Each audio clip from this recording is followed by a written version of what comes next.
श्री जपजी साहिब जी की वडियाई, इस वाणी की ताकत, ताकि मन करे इस वाणी को पढ़ने का। महाराजा रणजीत सिंह जी का दरबार सजा हुआ है। खबर आई कि काबुल में विद्रोह हो गया है, पठानों ने विद्रोह कर दिया है। महाराजा रणजीत सिंह जी ने अपने पुत्र को भेजा वहां पर विद्रोह को शांत करने के लिए, काबू करने के लिए विद्रोह को, पर वो ना कर पाया। हर से बोलिए धन गुरु नानक। अब महाराजा रणजीत सिंह जी शाही फौजें लेकर खुद चल पड़े। वहां जल्दी पहुंचना है क्योंकि पुत्र भी वहां पर है। हर से बोलिए धन गुरु नानक। विद्रोह बढ़ गया है। सारी फौजों के साथ, लाव लश्कर के साथ महाराजा रणजीत सिंह जी घोड़े पर सवार हैं, जा रहे हैं काबुल की तरफ। रास्ते में अटक दरिया आ गया। प्यार से बोलिए धन गुरु नानक। अटक दरिया, पानी चढ़ा हुआ है, कोई नाव वाला नाव ले जाने को तैयार नहीं।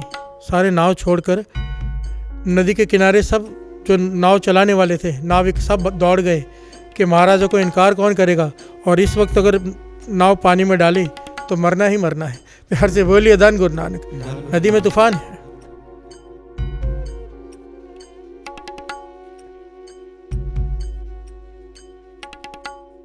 महाराजा रणजीत सिंह जी ने बड़ी कोशिश की कि नाव का इंतजाम हो जाए, पर ना हुआ। कई घंटे बीत गए। आखिर में महाराजा रणजीत सिंह जी एक ऐसे महाराजा हुए साथ संगत जी, जिनके आगे सर झुकता है अपने आप। प्यार से बोलिए धन गुरु नानक। विरले ऐसे राजा होते हैं, विरले, उंगलियों में भी नहीं गिन सकते ऐसे राजा, इतने कम हुए हैं जो राज में जिन्होंने जोग कमाया है। प्यार से बोलिए धन गुरु नानक।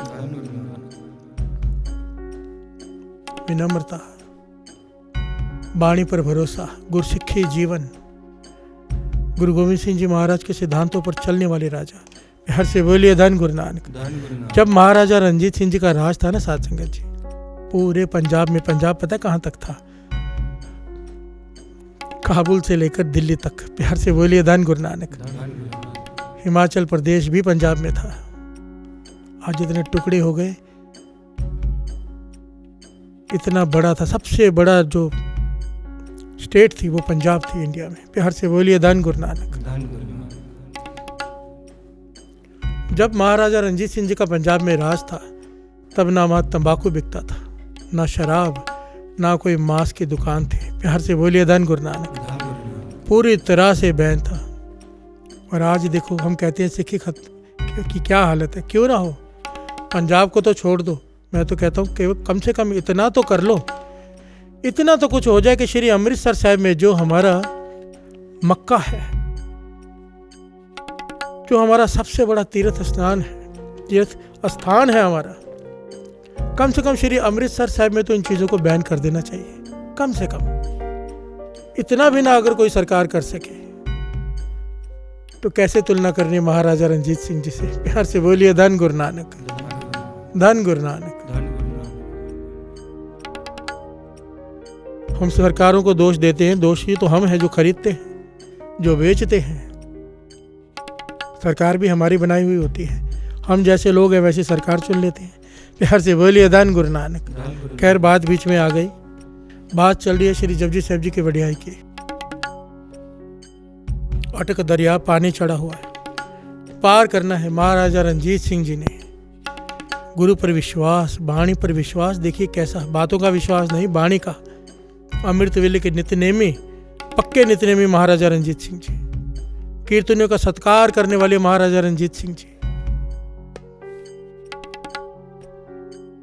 खुद हरमंदिर साहिब में सेवा करने वाले, रात रात भर जागकर महाराजा रणजीत सिंह जी। प्यार से बोलिए धन गुरु नानक। घोड़े पर सवार श्री जपजी साहिब जी की वाणी का प्रारंभ कर दिया। अरदास करके श्री जपजी साहिब जी की वाणी शुरू कर दी। और जब वाणी में ये पंक्ति आई ना साथ संगत जी, घोड़े समेत नदी में उतर गए। सब देखते रह गए भाई कि इस पे तो हाथी पर चढ़ के भी नहीं पार किया जा सकता, ये घोड़े से नदी में प्रवेश करें महाराजा रणजीत सिंह जी, पर राजा हैं, महाराजा हैं, किसी की रोकने की हिम्मत नहीं। बिहार से बोलिए धन गुरु नानक। श्री जपजी साहब जी की वाणी पढ़ते पढ़ते घोड़े समेत नदी में प्रवेश करके जब ये पंक्तियां आई, पंक्तियों पे विश्वास देखो उनका, पंक्तियां क्या थी, श्रवण कीजिए।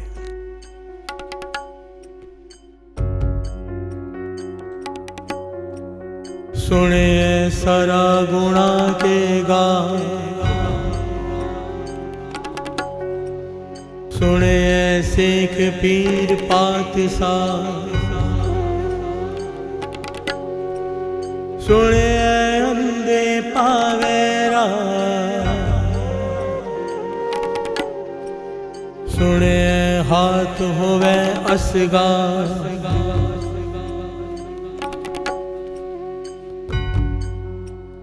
ये ऐतिहासिक घटना है साथ संगत जी।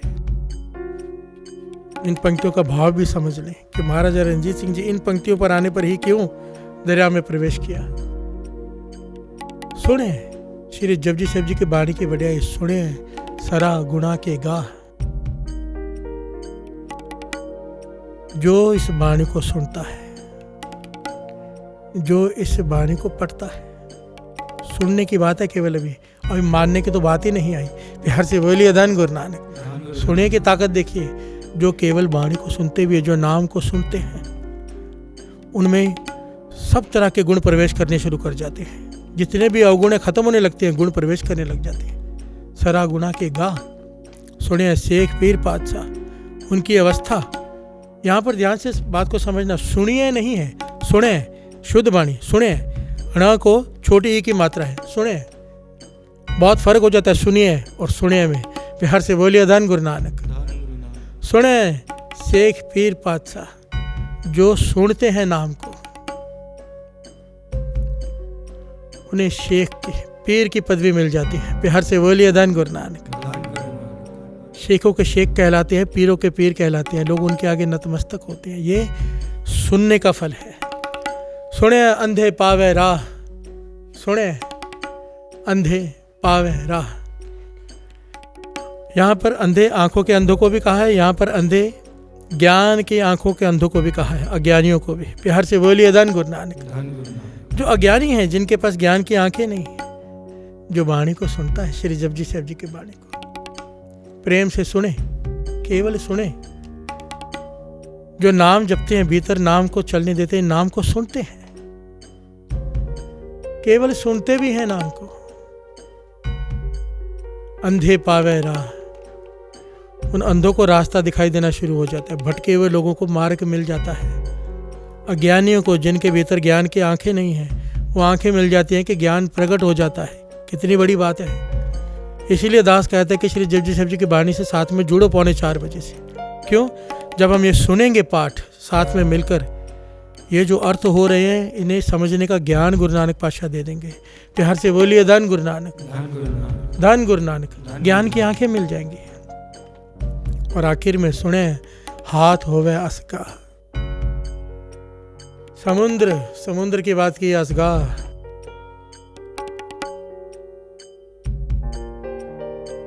समुद्र भी एक हाथ की डूंघाई गहराई तक रह जाता है, कोई नाम जप कर भरोसा करके उसमें उतर जाए। बिहार से बोलिए धन गुरु नानक। नाम जपने वाला चाहे तो समुद्र में अगर उतर जाए तो उसकी गहराई भी केवल एक हाथ की रह जाएगी। एक हाथ होवे असगा। यहाँ पर इसके गहरे भेद है, अंतरीय भेद भी है और बाहरी अर्थ भी है। गुरबाणी हमें हर पहलू में, कई लोग पता क्या कहते हैं साथ संगत जी, कि गुरबाणी केवल अंदर की बात करती। नहीं, गुरबाणी केवल अंदर की बात नहीं करती। ए लोग सुखी है पर लोग सुहेले। यहाँ की बात भी करती है, वहाँ की बात भी करती है। अगर यहाँ पे दुखी रहे, वहाँ जाके सुखी होंगे सोचकर, तो क्या फायदा। प्यार से बोलिए धन गुरु नानक। गुरबाणी यहाँ भी सुखी करती है, भीतर भी सुखी करती है, बाहर भी सुखी करती है। गुरबाणी दोनों बातें करती है। महाराजा रणजीत सिंह जी इन पंक्तियों का आसरा लेकर नदी में घोड़े समेत उतर गए और सबके देखने की हैरानी कि घोड़े समेत नदी में खड़े हैं, नदी का पानी उतर गया। प्यार से बोलिए धन गुरु नानक। अब महाराजा रणजीत सिंह जी ने वाणी बंद नहीं कर दी कि पानी उतर गया है। वाणी पढ़ते रहे, इशारा किया सबको कि पार हो जाओ। खुद घोड़े समेत पानी में खड़े रह के बाणी पढ़ते रहे जपजी साहिब जी, एक के बाद एक, जब तक सारी फौज नदी को पार नहीं कर गई। महाराजा रणजीत सिंह जी घोड़े पर सवार होकर वहीं पर श्री जपजी साहिब जी की बाणी पढ़ते रहे। फिर हर से बोलिए धन गुरु नानक। और जब सारा दरिया पार हो गया, सारे सैनिक पार हो गए, खुद भी जब पार हो गए, तो सबने पूछा ये चमत्कार कैसे? तब महाराजा रणजीत सिंह जी ने कहा ये चमत्कार हमारा नहीं, मेरे गुरु नानक की पहली बाणी श्री जपजी साहिब जी की बाणी की ताकत का है। फिर हर से बोलिए धन गुरु नानक, धन गुरु नानक। बड़ी से बड़ी मुसीबत इस बाणी के आगे नहीं ठहर सकती। कोई इसका आसरा ले ले, कोई आसरा ले ले, बस हम आसरा नहीं लेते, हम आसरा ढूंढते हैं दूसरा, बाणी का नहीं। प्यार से बोलिए धन गुरु नानक। गुरु नानक मेहर करे, श्री जपजी साहिब जी की बाणी की ताकत को पहचाने, ताकि मन मान जाए एक के बाद एक पाठ करने का। संत अतर जी मुस्तफा ने वचन किया करते थे साध संगत जी, उन्होंने तो इतने पाठ किए ना साध संगत जी श्री जपजी साहिब जी के। वो कहते थे कोई गुरसिख 25 पाठ का नेम बना ले अमृत वेले का, श्री जपजी साहिब जी का, वो खुद जो मांगेगा वो तो उसे मिलेगा ही, मांगना ही नहीं पड़ेगा, दूसरों को देने लायक बन जाएगा। प्यार से बोलिए धन गुरु नानक। जिसको जो चाहे वो देने लायक बन जाएगा। 25 पाठ श्री जपजी साहिब जी की इतनी ताकत है। प्यार से बोलिए धन गुरु नानक।